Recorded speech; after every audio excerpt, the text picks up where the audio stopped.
Hello everyone and welcome back to our Portuguese homestead. So I realized it has been a while since I've done a property tour. The last one was actually when we were on the land for only 6 months. It's now been a little over 2 years that we have been here and we have done a lot. So I thought it was time to show you what we've done and give you a better idea of what our property looks like, the different areas that we excuse me. The different areas that we have on the land and what we've done to them. So behind me here you can see the path that we take from the tarmac road. It turns into a dirt road, so we're a little bit off the beaten track, so to say. It's a very busy path. There's at least one tractor every week. Sometimes in olive season there are two. We love that. It makes us a little bit harder to find sometimes, but it just gives a little bit more quiet feeling.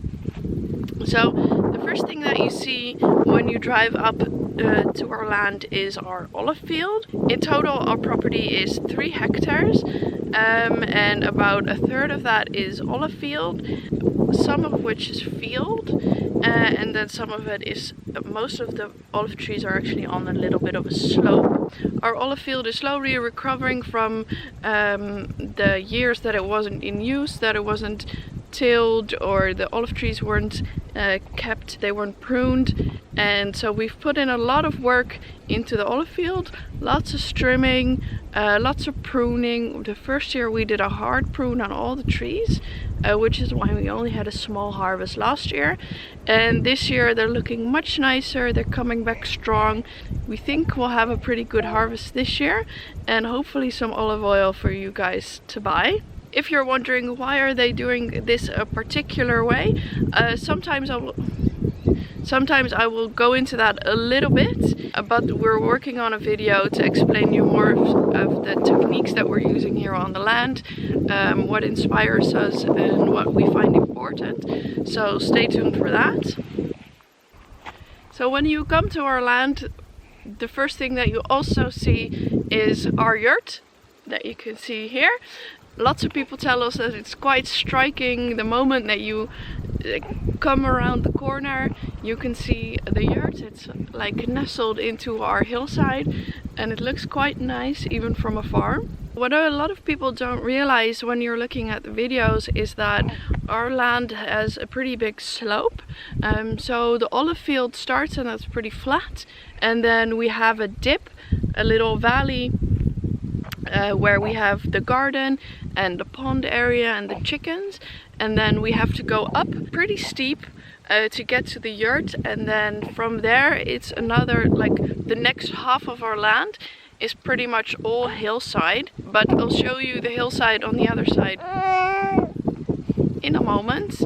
So when you drive onto our land, it goes down pretty quickly, and then you drive down and then you can see our camper van, and then you start to drive next to the garden. So I'm standing by our lovely Heimer 87 camper van. This is the van that we bought back in the Netherlands, and then we traveled in it for a little while through Europe and then through Portugal as well, while we were looking for land and seeing what places we liked the most. It's also where we lived the first few months that we were on the land here. Martin actually had to trim open a little area, which is now our parking place, for us to even park, and it was a really good base for the first few months that we were here, because it has a little kitchen and the bed, and we had a toilet in there and everything, so it's a really nice self-contained unit. We've actually moved it down from its original place. It's now on one of the smaller terraces that we have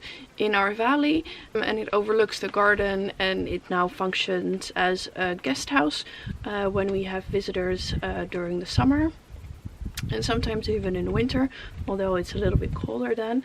Behind me here you can also see our it's quite big actually, A-frame shed that Martin built with the help of some friends in early spring.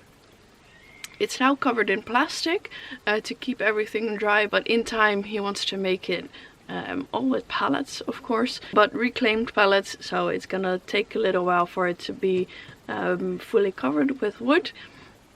Now it just functions as a storage place for some of the extra boxes that we have for the bees, as well as some tools, our bikes, some extra firewood. So it's one of those sheds where you just put everything in and don't look at it anymore. In time we want to build a couple different extra structures for us where we can store food as well as keep honey properly, and yeah, just like a good tool shed, of course. But until now we haven't really had the funds to do that, so all in due time we will build something more sturdy. Our garden is in the valley of our land, and we have a well there in the back that I'll show you in a moment. We have it here because this was always the garden area. Is something that we heard from the former owners.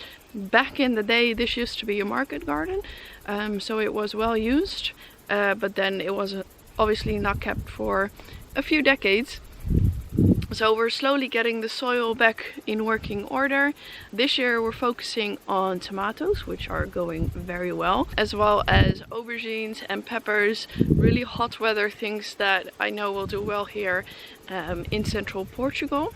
As you will have seen from the videos in the last couple of weeks, the garden is really becoming my happy place, to where I like to be the most. Even though it can be very hard with a baby and a toddler around, I still try to get in here and do some work with the plants. Gardening is also part of our goal to be a little bit more self-sufficient.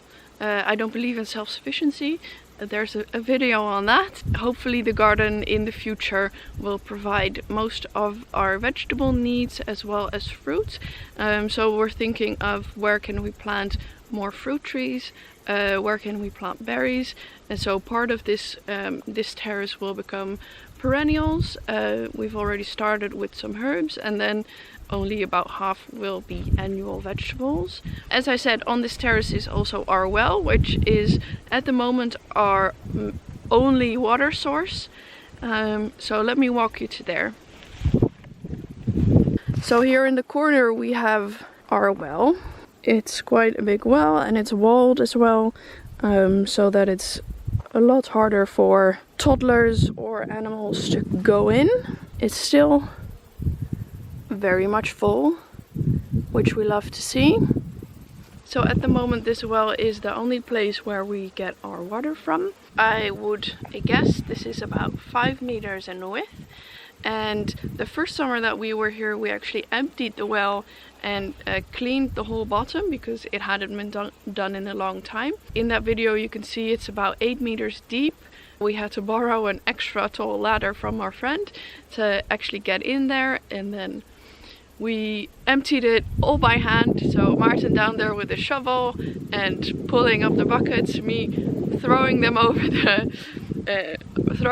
the wall. There's a video on that. It was quite the job, but now it should be done for a while.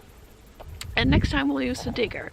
So you can do the math on how many liters of water that is. It's actually spring fed, so when it started filling up again, you could see it coming from a few different places, and it has been refilling more and more as we've started using the well more and more. Last summer it got down quite a lot, more than we're comfortable with, so that's why we're also obviously building other water systems here on the land, like the pond, so that we have other sources of water if this well ever runs dry. Speaking of water, welcome to one of our ponds. It's obviously dry right now. We dug it over the winter, at least Martin dug it over the winter, and it needs some time for the clay to really compact back so that it can hold water for longer periods of time. This is one of the ponds that we need to dig here on the land. As Portugal is becoming increasingly dry through the summer, you need to keep water on the land as long as you can. So this is part of our plan to do that. This will probably be the biggest one because it's in a field and it was easy to make it as big as we want it. It just needs a couple years to really settle in and create hopefully a nice pond where we can maybe even swim in the future. When we bought the property, there were not many, but a few established fruit trees here on the land. We have this 1 or 2 or 3, I'm not sure actually, grapevines which are producing lots of grapes this year, so that's good. Behind me here, I don't know if you can see, we also have a fig tree. The fig tree was kind of very much overgrown by brambles, so it wasn't in good shape. It wasn't very happy. Last year we didn't prune it very much and it didn't come back very well, so we pruned it even harder. It seems to be recovering okay.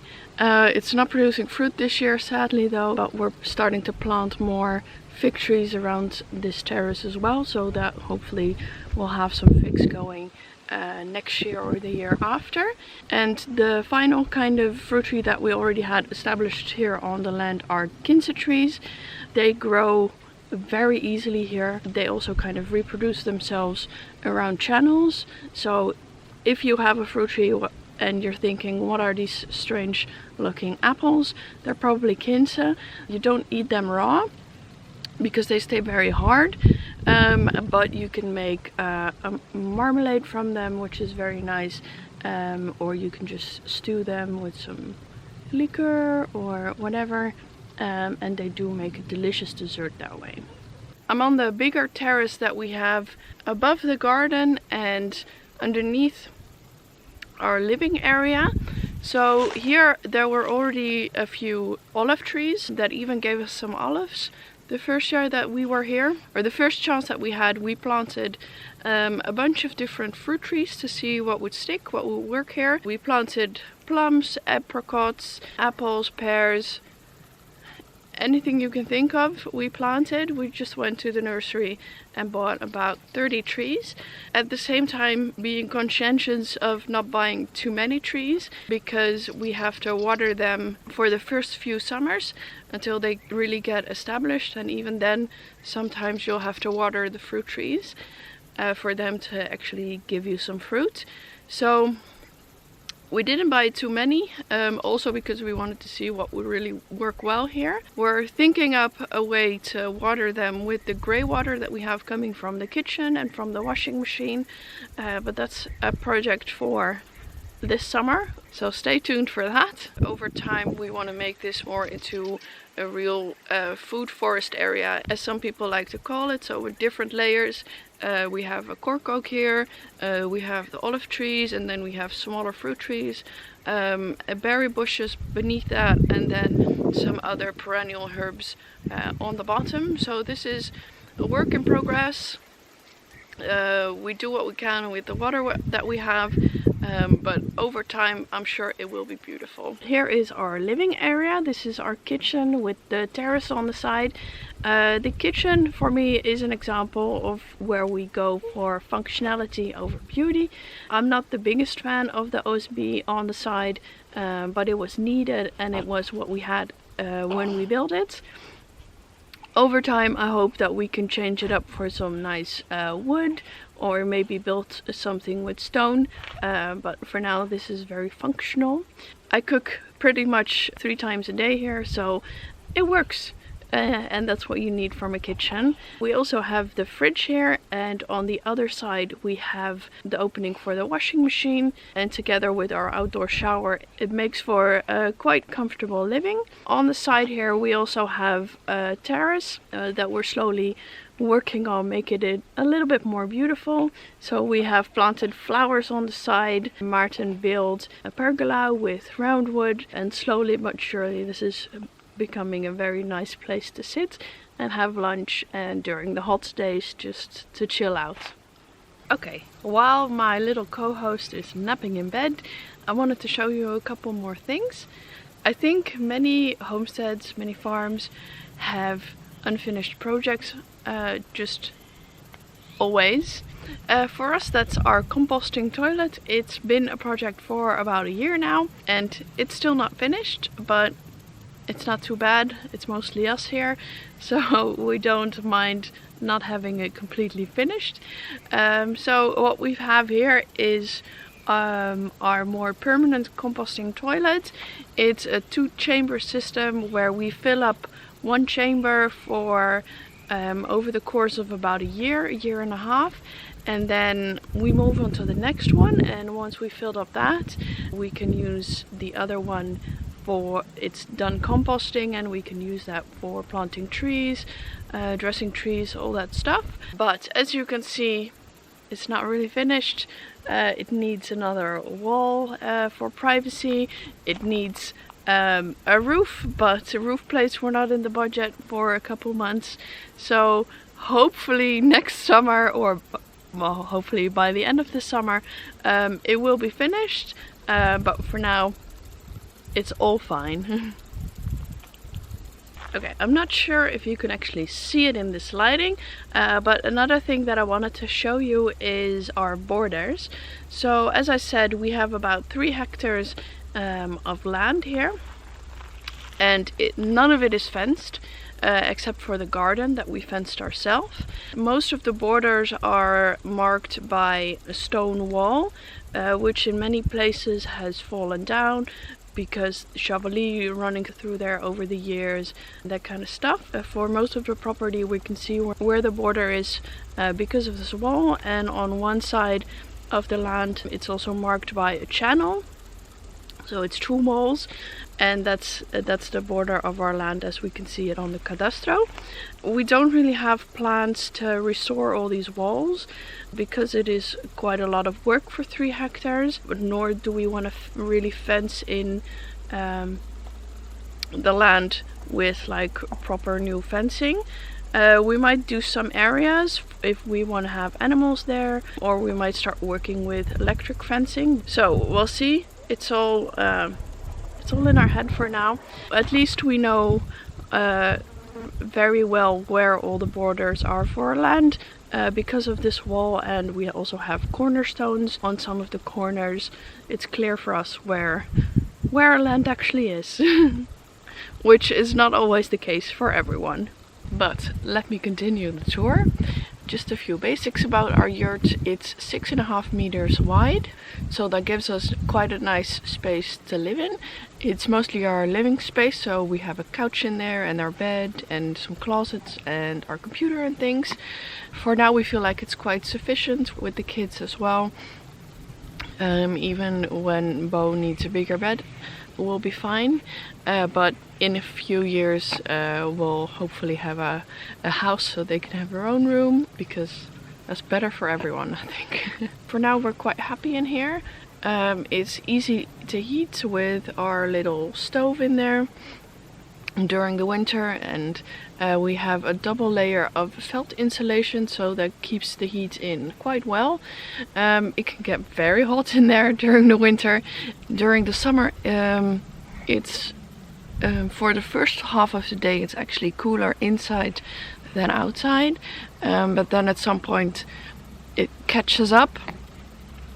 We have skylight on the top, and during summer we cover that, and that really helps with it not getting too warm in there. And then we have a fan to keep air flowing, and it can still be pleasant enough. So for now it's a good year-round living space for us. Behind the yurt we have the hillside, which is quite steep. It's really hard to actually show you on camera how steep it is, but it's very steep. On there we have lots of cork oak, some older ones as well as holm oak, and quite a few rock rose still. So Martin has cleared quite a bit of the hillside already, done the first cut of the rock rose and the broom, but not all of it. We might leave some parts just as they are for the javeli and stuff. We want to clear more of it first so that grass can start growing there, hopefully creating a nice space for us to keep some pigs, who knows, as well as to find a good spot to build the house that we have in mind. We want to build an earth bag house, partially dug into the hill, but we still need to find a good place for that, where we can do that. So just to give you a little bit of a sense, the camera is level now, but as you can see, the hillside has quite the angle. Okay, behind me here we have our willow tree, which is where we also have a spring, and which is where Martin dug our second pond, as you saw over winter. What we're thinking is that we'll probably build the house a little bit uphill from here.